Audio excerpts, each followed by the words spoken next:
माँ को संपूर्ण भोजन नहीं मिलता, खुराक नहीं मिलती। आधे से ज़्यादा बच्चे तीसरे महीने उम्र तक पहुँचते मर जाते हैं।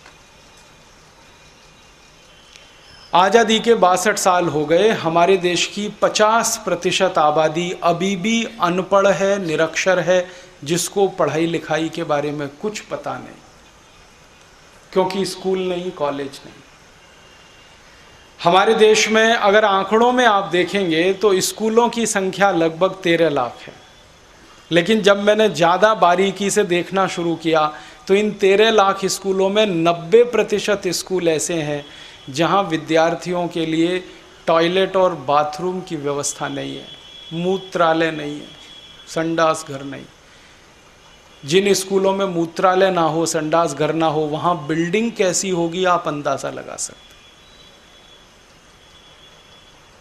हमारे देश में जितने विद्यार्थी कक्षा 1 में पढ़ने के लिए भर्ती होते हैं, कक्षा 8 तक आते आते आधे विद्यार्थी उसमें से निकल जाते हैं, जिनको अंग्रेजी में कहते हैं ड्रॉप आउट्स, आधे से ज़्यादा।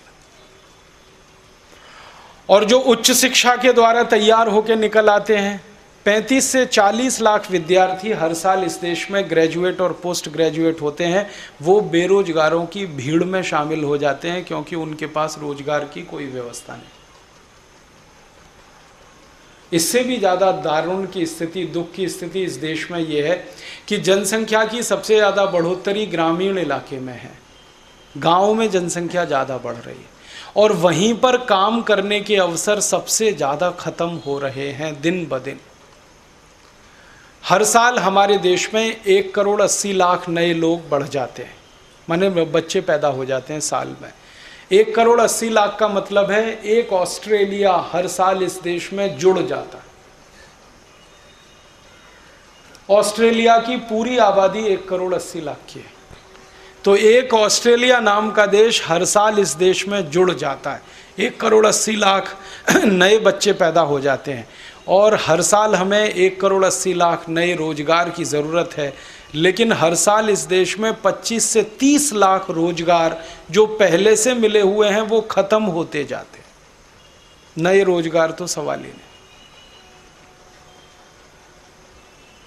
अब समस्या क्या है? गांव में जनसंख्या ज़्यादा बढ़ती है, खेती योग्य ज़मीन गांव में है नहीं। 14 करोड़ हेक्टेयर कुल ज़मीन है जहां पर खेती होती है इस देश में, 70 करोड़ एकड़ के बराबर। अब 70 करोड़ एकड़ ज़मीन पर हर साल 1,80,00,000 लोगों का बोझा बढ़ता जाए तो ये ज़मीन कितने दिन बर्दाश्त करेगी?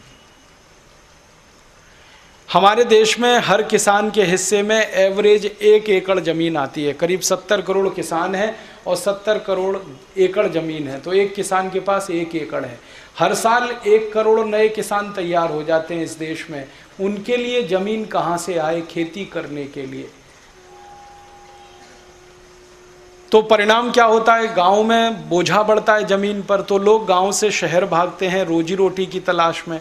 शहर में झुग्गी झोंपड़ियां बढ़ती चली जाती। गांव से जो लोग विस्थापित होकर शहर में आते हैं वो झुग्गी झोंपड़ियों की संख्या बढ़ाते हैं।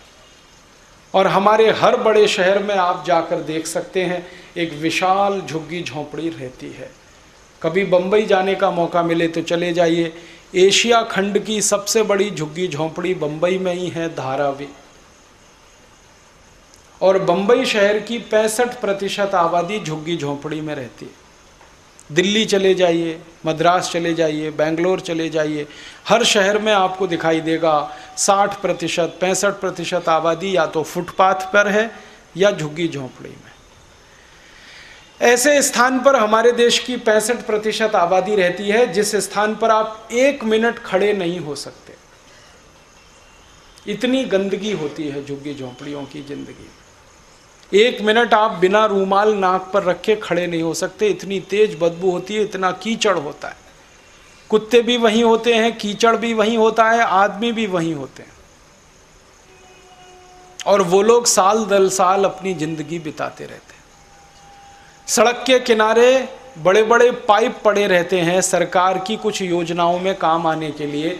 उन पाइप में रहकर 20-20 साल गुजारे हुए परिवारों को मैंने देखा है। पाइप में रहकर, वो गोल पाइप कंक्रीट के सड़क के किनारे पड़े रहे। बारिश आती है तो आप जैसे लोग बहुत खुशी मनाते हैं कि भगवान